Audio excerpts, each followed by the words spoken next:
Florida's Women in Energy Leadership Forum was launched to inform, inspire, motivate diverse talent to join the energy workforce by intentional recognition of current female energy leaders who contribute to growing Florida's economy and the purposeful sharing of their professional journeys. We are creating opportunity. Join me each week as we meet new leaders in energy and listen to their important roles in an industry that is vital to the country's future.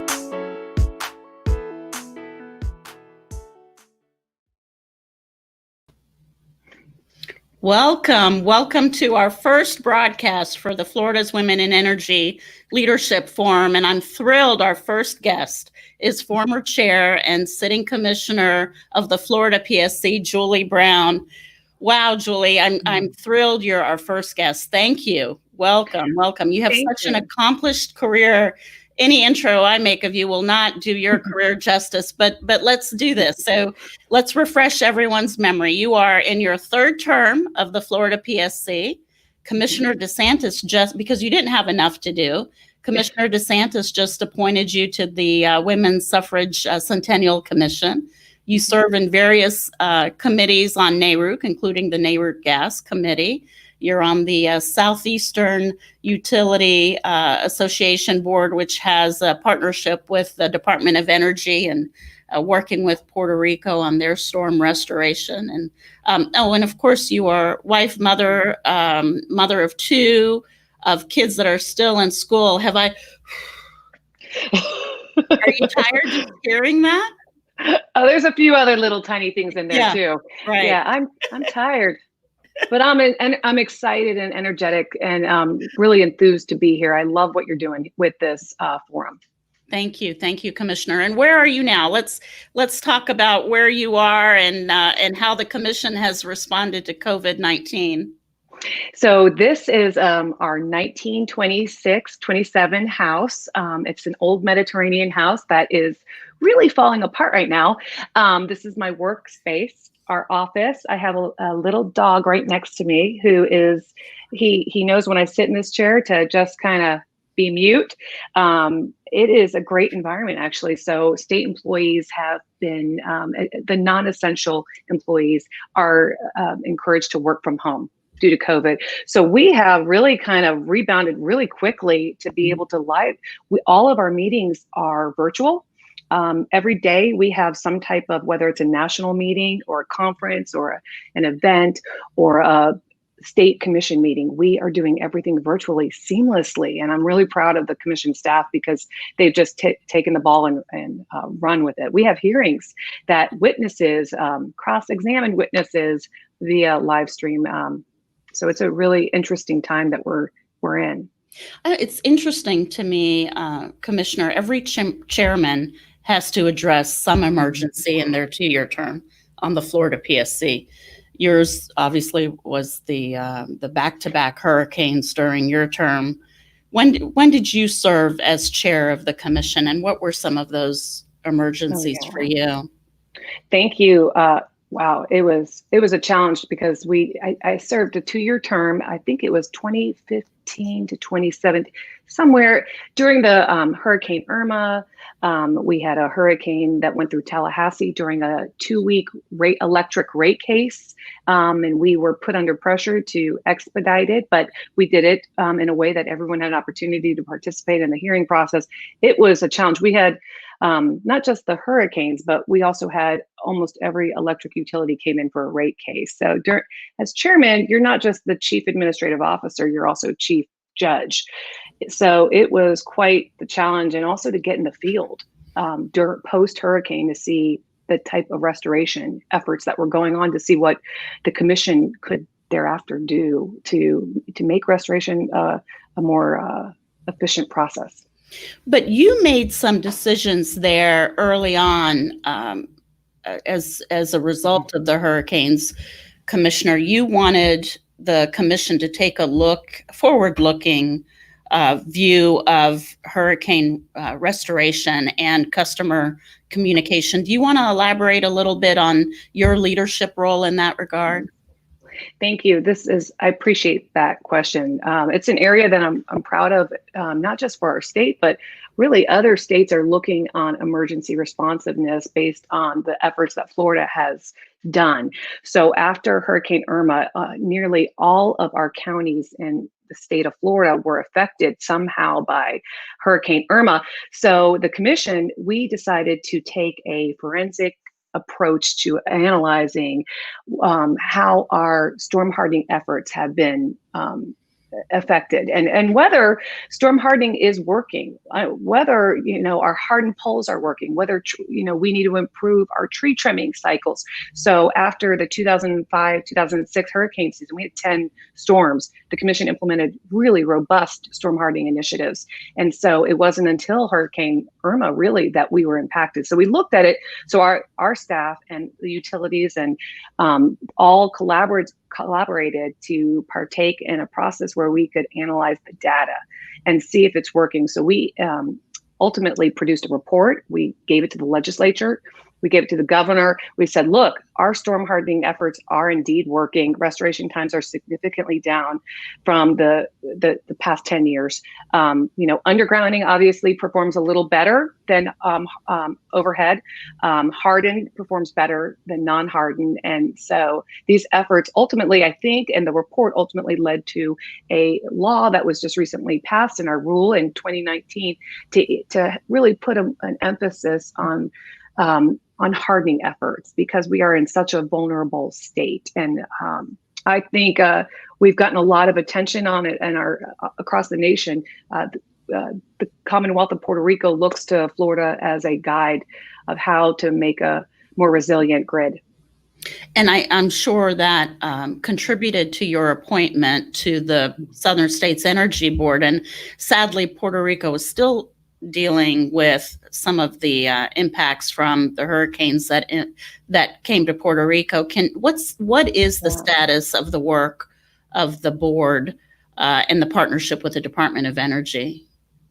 First of all, my heart goes out to Puerto Rico. Right now they're in the middle of a drought where every 24 hours they have to conserve water. They can't use the water during a pandemic, during hurricane season. And meanwhile, they're still recovering from Hurricane Maria. I love the Commonwealth of Puerto Rico. We have some great commissioners that have been recently appointed to the Puerto Rico Energy Board. They're the highest level of professionalism, and they're very active in our national board. But the Southern States Energy Board collaborated with the Department of Energy and the Commonwealth of Puerto Rico to help provide a regulatory framework moving forward. They realized PREPA, which is a government-run utility, needed some additional oversight and some additional regulations, and also the Energy Board. So we provided kind of a report with a variety of stakeholders. Collaborated, and I was the only commissioner to serve on this Blue Ribbon Commission, and it was really a treat for me to see firsthand, what the infrastructure is like there. 1.7 million people were without power for months upon months, and in Florida that just wouldn't happen the same level. So I try to impart the wisdom that we've had, and I think they're doing a great job right now. Good. Just listening to you describe your work and how it has, hopefully for the positive impacted Puerto Rico, it's just such a humbling experience to know that this will be part of your legacy, Commissioner, for years to come. I know you are a very humble person, and you don't like to speak directly about your leadership, but as one of your biggest fans, I'm here to tell you that Florida will reap the benefits of your leadership for many years to come. But girl, let's lighten this up a little bit. Let's lighten it up a bit. So when you and I first met, you were just getting appointed to the PSC, just going through the process and getting appointed to the PSC. And the first question you asked me, I'll never forget it. I was just so impressed with where your perspective was.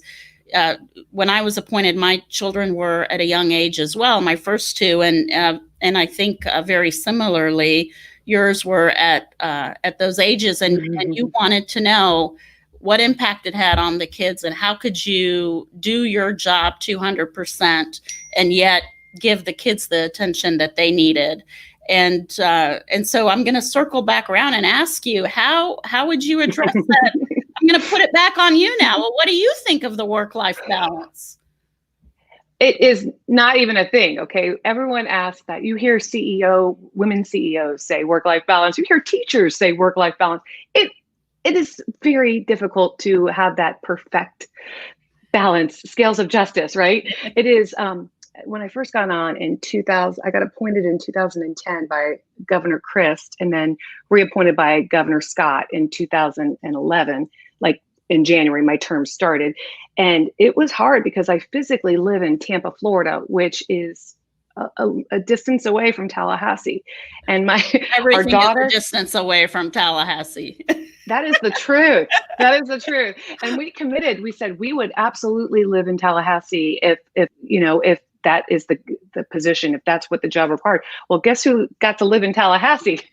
So the first year, to get caught up with the substance of the work of the commission, I was up there all the time, and it was very challenging. I had an apartment. I've had an apartment throughout my term up there. And so it was hard. Our kids were very young. They're now they're teenagers. Okay. So they're a little bit even more demanding, believe it or not, than when they were, toddlers. I mean, I've been on the commission for almost 10 years. So it's kind of all they know right now. Mommy travels to New York for a conference, or mommy travels to Tallahassee. It's instead of going to a day job office, 9 to 5, I get the pleasure of driving to Tallahassee and then getting to make really impactful decisions on the lives of Floridians. To me, it's worth the sacrifice. It is. The kids believe it. And as I've gone through the chairmanship and, again, this is my third term, I figured out how to make it work a little bit more successfully. And I think the pandemic has changed the whole work life, quite frankly. I mean, we're having all of our meetings at home. They're now as I said, they're very dependent. They just come on in anytime. And they love it. And I like it. Good. But good. I like it. Very good. Very good. So your kids then are not like mine asking why I am home. Oh. They're waiting for me to leave, right? No, they're very dependent. And they're constantly asking me for something, food or, something. Good. Excited for school to start. Yes. Difficult decision. So your kids are going back to school, or are you doing digital academy? Nope. Going back. Good for you. Not a question for us. And it's a personal choice for everybody. Absolutely. But I think there's a mental health balance question for these kids, and for us, they need that interaction with their, classmates. Absolutely. So, Commissioner, you're the only woman on a very great commission. I think the Florida Commission is really just amazing. You all work very well together. You're making great decisions. You have the national forefront on many of the issues that are relevant to all Americans, not just to Floridians. You're the only woman on the commission. Let's talk about that. How does that make you feel? I don't even think of it quite often. I really don't. My colleagues are tremendous. I've served with a lot of different commissioners. When I got on, there was another female commissioner, and she kind of took me as her, sister on there. She really she was the one that kind of mentored me, because it can be a lonely job as a regulator. You're independent. We have a sunshine law in Florida. It's different than other states. You can't talk to other commissioners about decisions that you're going to make. So it gets to be and you have an ex parte rule out there. So it can definitely be very isolating. So I don't think really in terms of being the only woman, quite frankly. I started out at mergers and acquisitions in a very male dominated legal practice. I just think I've got to work a little extra hard. I always have believed in working a little extra harder than everyone else around me. And so, recent increased conversations, thankfully, about Black Lives Matter and diversity, equity, and inclusion has really, I think, given all of us an opportunity to use our voices and our platform to call for increased diversity, equity, and inclusion. As you think about those issues, and I know that they're important to you because you and I talk on a personal basis, what are some of the things that you've noticed in all of the industries in that regard, Julie? And just so I'm not putting you on the spot, for example, I've noticed that CEOs immediately after the George Floyd tragic death, that they released statements and many of the CEOs took an internal view on their own diversity practices. Have you noticed some of the same conversations? Absolutely. I'm even seeing other state commissions are taking kind of affirmative steps to making statements about the equality and divisiveness. And we've seen some of our utilities. One of our local utilities here is contributing dollars towards the initiatives that further diversity. We've seen utilities around the country and in our state have their own chief diversity officer, these new appointments, these new positions that really further the platform. I think it's going to be I think it's important to have those type of discussions in the utility sector. I think it's important to have those discussions at home. Me and my child is actually sitting right here next to me, and we talk about what happened with George Floyd and what is ongoing, and the discussions and the tensions that are going on in our country. And I think having those conversations at the professional level and the personal level will make a difference in our world. So, Commissioner, on the NARUC front, you are a member of several committees. Can you describe NARUC to me? I'm going to bring this conversation back to diversity, equity, and inclusion and ask if you think there's a role that NARUC should play in that conversation. Oh, yeah. Absolutely. So NARUC, for those of you who don't know, it's the National Association of Regulatory Utility Commissions. I serve on the board of directors there, and it's an honor to kind of be on the board. We lead a variety of different initiatives and really make kind of the best practices and recommendations to various stakeholders, whether it's the federal government, whether it's utility sector. We have a very big role, a big voice. Some of the committees that I partake in, I'm chairman of the Gas Technology Institute. It is Public Interest Advisory Committee. I've been doing that for 2 years, but I've served on there. It's great. It's a great forum for regulators. We have a DOE member. We have consumer groups. We have municipal utilities on there. We kind of talk about the different research and development technologies out in the natural gas sector, renewable natural gas. And so it gives commissioners also insight into the different things that are out there that we wouldn't otherwise have heard of. But on the national level, we have nuclear waste, strategy coalition. I've been very active. Actually, it was formed by a former Florida Commissioner, Susan Clark, and we've had Florida representation on the board since its formation. And it's really to get that nuclear spent fuel to a permanent repository. So there's other different types of national forums that you can partake in as a commissioner, a state commissioner. But I think you can make a difference in your state, and you can also make a difference on the national level. It just depends on what you want to do. I think as I think about NARUC and what you've been able to do at NARUC, some viewers might question, well, where's the benefit to Florida? And you know, from my own view, you just described it really well. You're able to impact at a national level the conversations that Florida is addressing, but also using best practices in other states here and vice versa. What would you say are some of the additional benefits, Commissioner? So I'm a really proud Floridian, born and raised, and I take great pride in our state. And as you roll up your sleeves and you get into the weeds of best regulatory practices, you need to understand that you're not best practices as they are always being enhanced. So as a regulator, the continuing education component is critical to being on top of your game, to understanding what really is best practices in rate making forms, what's best practices, conservation, and I think having that type of perspective, you can do it on, in a silo as a state regulator and just staying in your state, or you can broaden your horizons and see and continue to educate and learn about what is the best practices. So I think that's kind of the best benefit I get. And my relationships, I have a great deal of friendships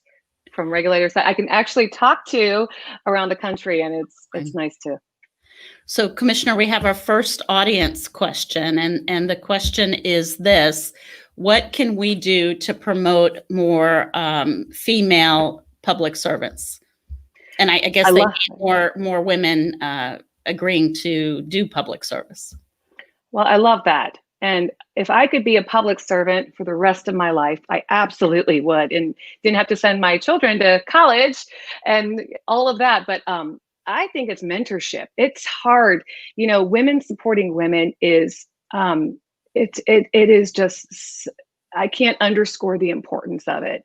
Having a mentor, having someone, I have a call next week with a third-year law student to kind of help talk to her about future career paths. And I think the way that we can do it is really on an individual basis, and really being open to talking about your own experiences and kind of your failures, things that you did wrong, to share with that next generation of women leaders, and why public service is such a fulfilling career path. Mm-hmm. So what advice are you going to give that 3L student? Okay. I'm going to tell her, don't go after the money. Don't go after the money. Even if you have $100,000 in student loans, it is never, you have a whole life. Which is a likely number. It is a likely number. I think it's growing. I think you're right. I went to a state school here, but that other school, we haven't even gotten to that yet. We'll save that. You went to the other school, yes. The best. I went to the best. You're my guest. I have to be nice. The best. So, yeah, I would absolutely say don't go after the money. I did. I will say I was more persuaded by money. Coming out of law school, I wanted to work at a big firm, and I wasn't happy at the big firm. I wasn't happy billing all of my time rather than just connecting with the client. I really didn't enjoy that every minute had to be billed. I felt like I lost a little flavor, but that doesn't mean that, it's the same case for many others. So, and then I went to the city attorney's office and I got a lot of gratitude. I enjoyed it. That's how I got into ultimately public service. And I recall you ran for office. And I lost. But everything happens for that reason. As corny as it seems, everything happens for a reason. You are probably where you are today, right, with the PSC, because you lost that race. I mean, I may know a little bit too much more than you're saying, but you want to talk about taking that. You took a risk. Not very many people are willing to put themselves out there and seek higher office. I was also post-pregnant with our first child, running for office. Our daughter was born November 11th, and it was a chaotic.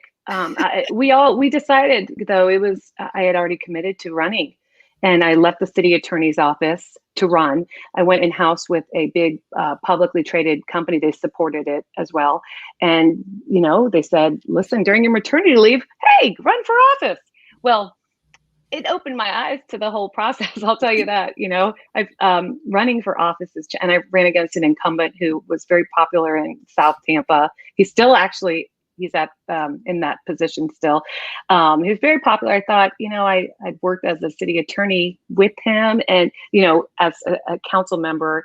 And I just thought, I wanted to challenge that leadership, and lost by under 1,800 votes, but it Oh, was a hard loss. It was a really hard loss because we really did sacrifice a lot with the newborn and just the effort and letting people down when you run for office. And you feel like you're letting the people that have contributed to your campaign.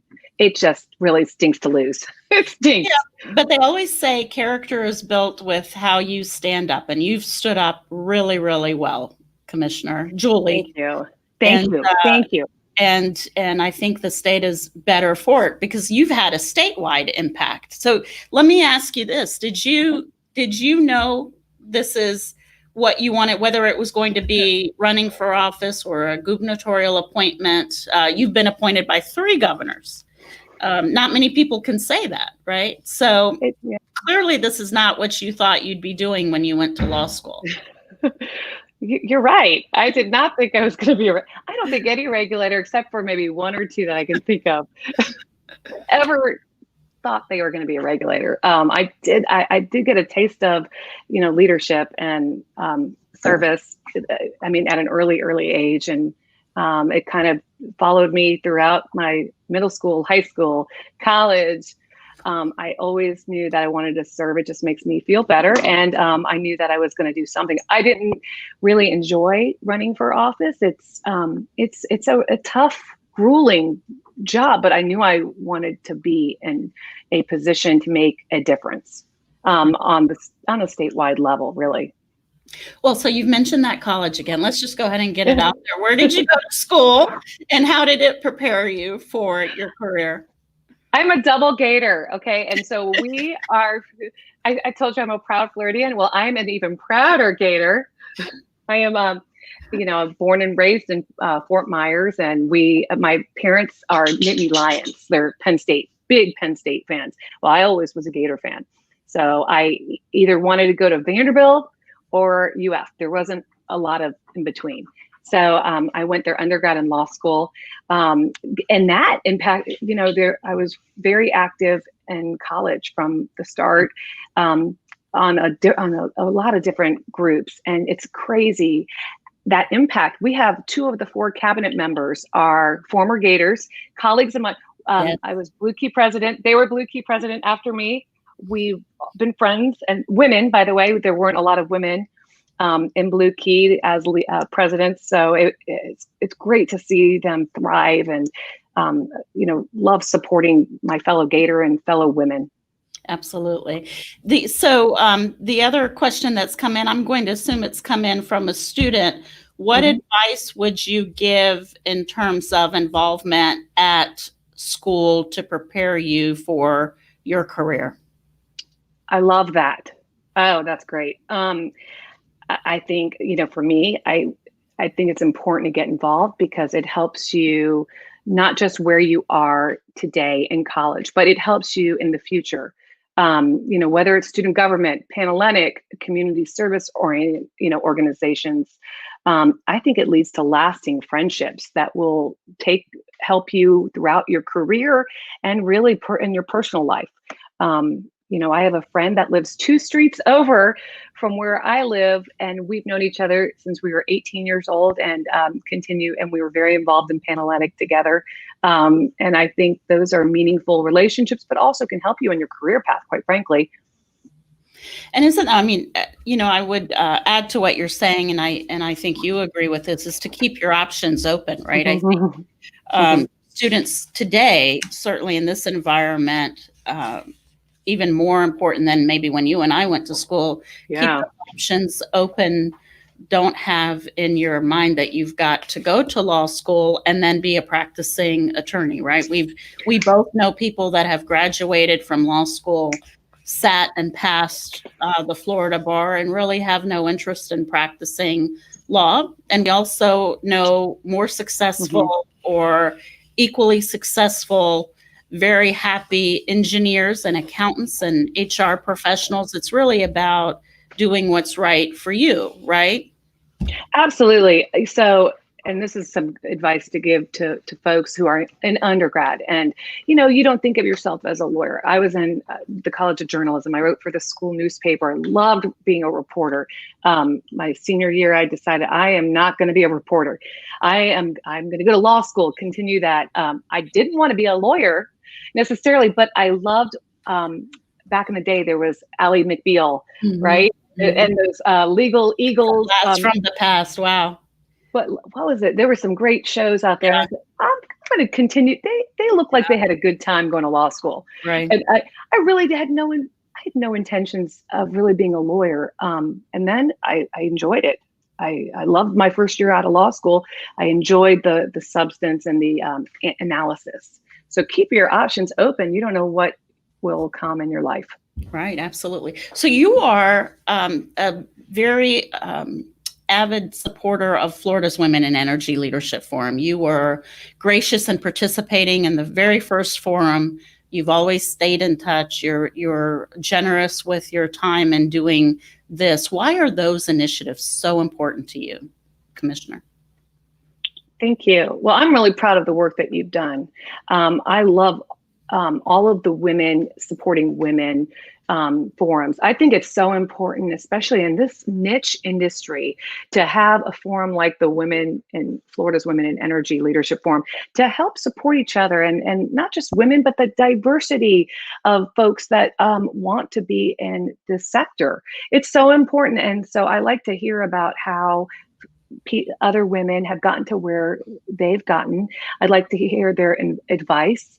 I like to impart some of advice as well. And so forums like this, it comes down fundamentally, we have to support each other because it is such a niche industry. And there are a lot of great things that we can do for each other and it's a very rewarding industry too. Really is. It really is.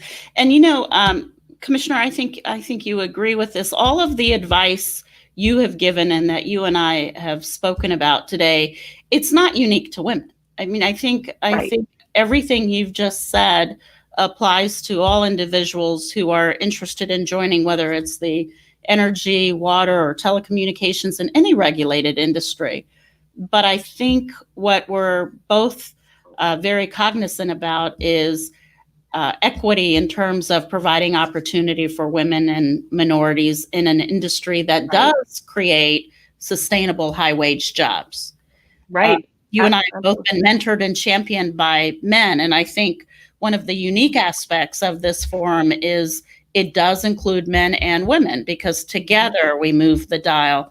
One of the companies I really want to give a shout out to, perhaps selfishly because I serve on their board, Chesapeake Utilities. But immediately after the first forum, Florida. Congratulations too. You're on the board. Thank you. The one of the first things that company did after the forum was go in-house and create an FPU, Women in Energy, and now they've done that at the parent level as well. And we see the benefit in program development and promotional opportunities, or those things that can be replicated in state agencies and they can be replicated in other companies, in your opinion? Oh, I love that. Absolutely. Our state has an Office of Supplier Diversity, right, to help improve the business opportunities for minority-based and women-based small businesses. We can replicate that exact type of paradigm within the commission, within companies. I know our utilities are continuously striving to have more diversity in their workforce, and they have each one has a different type of initiative, but they are, because they realize that diversity, especially in a state like Florida with 21 million people, is so critical to improving your business opportunities too. Yeah, absolutely. So keep those questions coming. Audience members, feel free to send a question in the Q&A box. Commissioner, we have a question, and it's about your future. So this person wants to know, what do you want to do when you grow up? I think about that every single day because thank you for asking that. I'm in my third term. After I was chairman, I thought I was going to, go off into the sunset. Well, I did explore other opportunities, and I realized I would like to work for a company, and really kind of use the skills that I've gained as a Florida regulator and directly apply them to a company. I explored working at a law firm, which I've already done that before. I explored looking at a lobbying firm, and I really think the best suited fit for me is working for a company. Quite frankly, I'd really love to run a utility. So that would be my ultimate dream path. But it is a hard kind of situation to go from regulator to private. We have a 2-year non-compete in our state, and it's a hurdle. You have to basically move out of our state to work for a company. So it's been a challenge to figure out what I want to do. I think that it is fair to say, knowing you, your skill sets, your wonderful personality, that you can do anything you put your mind to, Commissioner. You are so accomplished. You are so smart. And you too.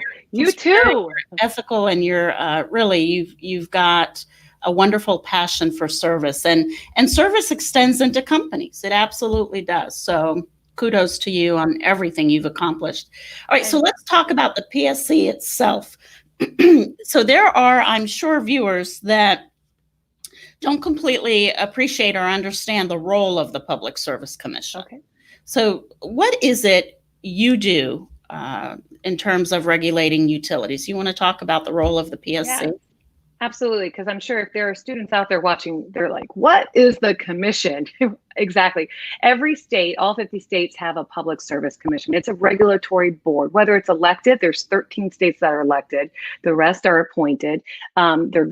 They're technical in nature, and really I like to describe it to younger people that you kind of serve as a quasi-administrative judge over electric, water, natural gas rate cases, and other type of regulatory actions. So when a utility comes in and they want to put a solar farm or community solar project in an area around the state, they will come in and ask for permission from the regulatory board. When a water utility wants to change its tariff for a different rate class, they would come in and ask for permission from the board. It's really, there's a gamut of oversight responsibilities as a regulator. It's always changing. It's been changing since I got on the commission. We had a lot of nuclear issues when I first got on the commission that were very challenging. We had a nuclear plant that was being built in Levy County. We had another one. And so we've had some different variety of issues that are always pressing. And I won't talk about any pending matter because, of course,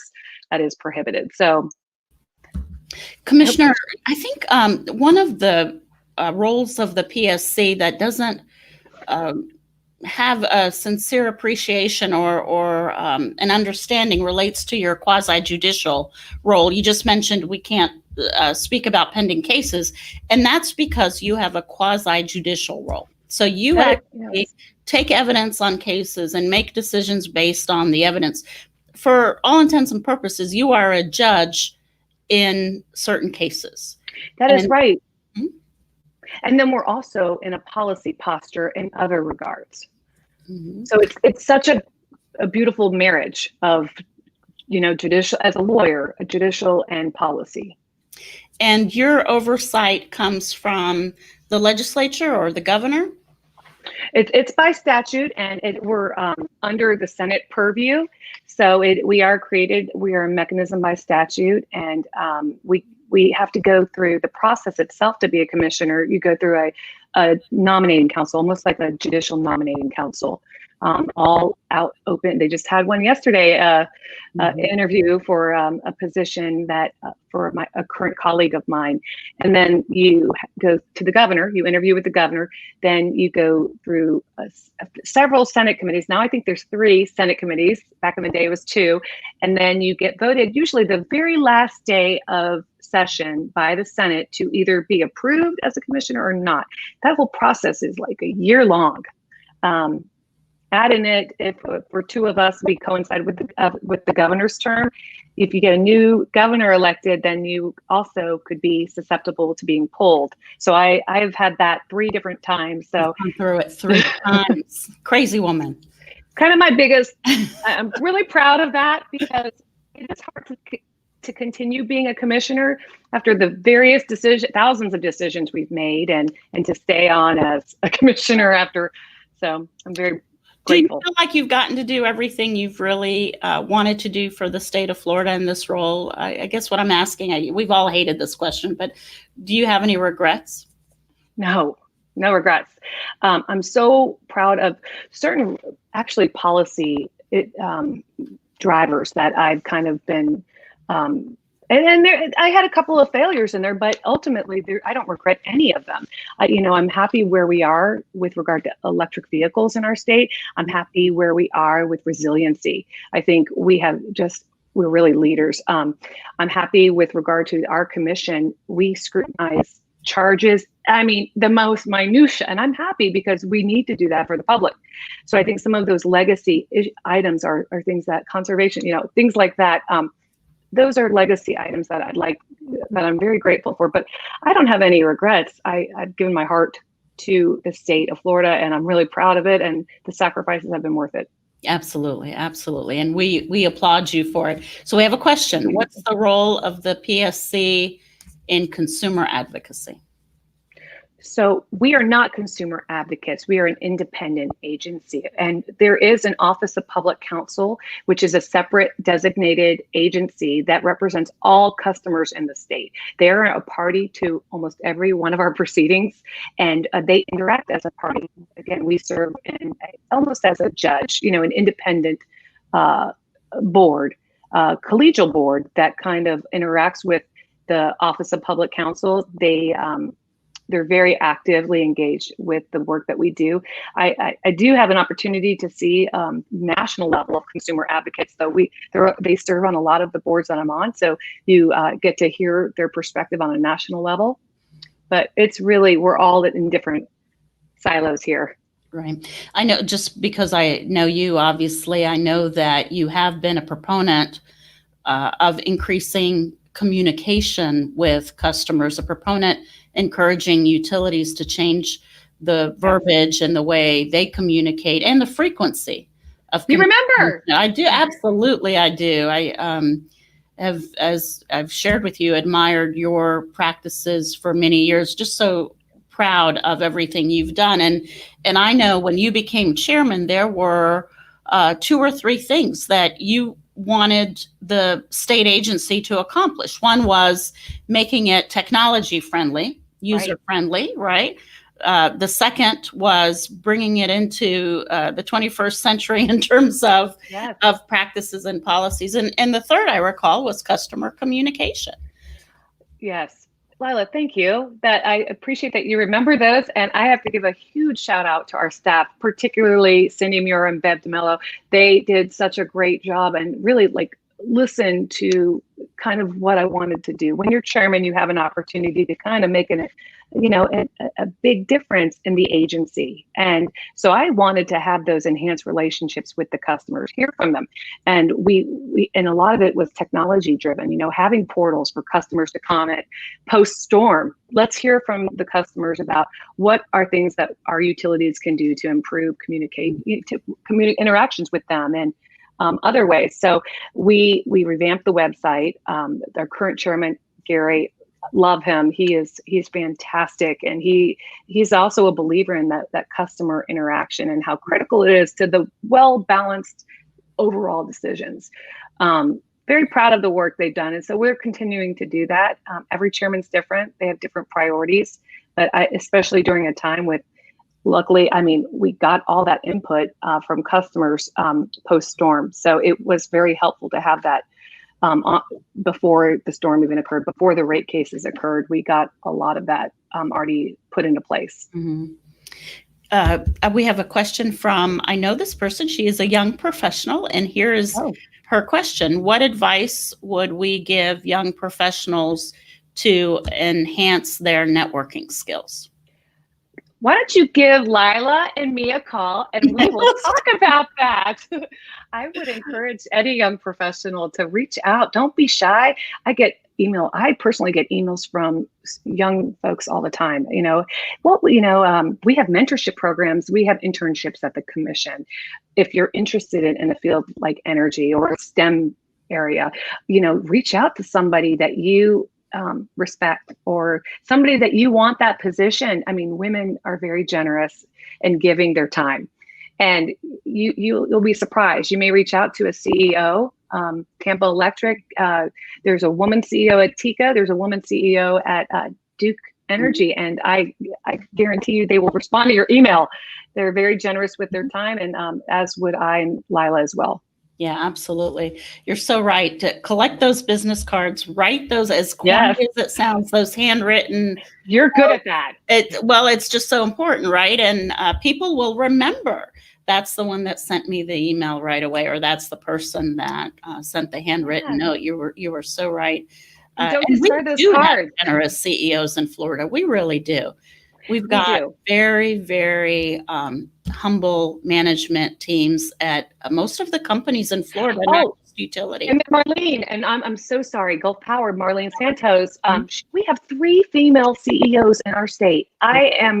Which is monumental. Quite frankly, if you look at the CEOs around the country in the electric industry, then we have water too. We have a lot of, and our co-ops. So we have a lot of Lisa women leadership. Johnson, and we probably should give some shout outs and recognize that as a state, we've come a long way in diversity, equity, and inclusion, but obviously a lot more to go. But always. Lisa Johnson, Seminole Electric, when she started the forum in 2016, 2015, 2016, Lisa Johnson was the only female executive in the energy industry at Seminole Electric. And since then, Amy Zubali leading Florida Municipal Electric Association. And as you said, Marlene and Nancy and Catherine Stempy. And I'm just remarkable steps and great leaders. And what I've seen about all of them, frankly, is their ability to bring others along. I think that's a critical component too. Well, you know what? And they've also cross-sectored, or they've done different types of training. They haven't just been in one field, right? So they've definitely been open. If you look at their career paths, they've done a cross spectrum. Marlene was in customer service, and look, she's doing a great job. Look at Nancy, same thing. They've all been in different fields. Nancy was lead on the, I worked with Nancy in private practice. She led the acquisition efforts along with a female colleague of hers, Karen Hutt, the acquisition of Amira of Tico. So you're so right to keep the options open in terms of career path. And it's steps, right? It's what knowledge do you gain, and who can you build a relationship with? So, the other answer to networking is it takes a relationship that you foster and facilitate. And the other piece of advice I always make sure to say to folks, and then once you get to where you want to be or where you are, and along the way, you don't have to wait until you get there. Understand where you were and bring others along. Don't forget where you came from, right? If we could share that. Talk about that with all women. Women supporting women. As a private attorney starting out, it was hard being one of the only women in a mergers and acquisition field. I could have really benefited from some women guidance, and I was lucky to have another leader kind of give me some guidance. But we have to support each other. We're not threats to each other. Right. We can help each other. There's room for all of us. There really is. Wow. So we have to end in a few minutes. I want to give you the final word. And I just want to thank you. Thank you for your leadership. Thank you for being part of this and for everything you're doing and everything I know you'll do for years to come. Thank you. Commissioner Brown, I'm just so proud of you. Why don't you help me close this out? Oh, you know what? I have to do my job and say, subscribe to the YouTube channel. And tune in every week with Florida's Women in Energy Leadership Forum. If you subscribe, you'll get notifications for our interviews. And we do have an interview next week We've got interviews coming up with the women that we profile in our monthly publication, The Power Source, so you won't want to miss that. And Commissioner Brown, close this out for us. Well, this is fantastic. I love what you're doing. I love that you created a legacy conference in the state that really helps further women and younger women that want to get in the field. I think it's a great forum, but this type of communication, especially when we're in a pandemic and we're all working from home, continues that dialogue, continues that theme of the inclusion. So what you're doing is great, and it was a no-brainer for me to say yes, to help support each other, and appreciate being your first interviewer. Thank you, Commissioner. Thank you. And Debbie, you are right. We are stronger together. Thank you, Commissioner. Thank you. We'll see you soon. Bye-bye. Bye.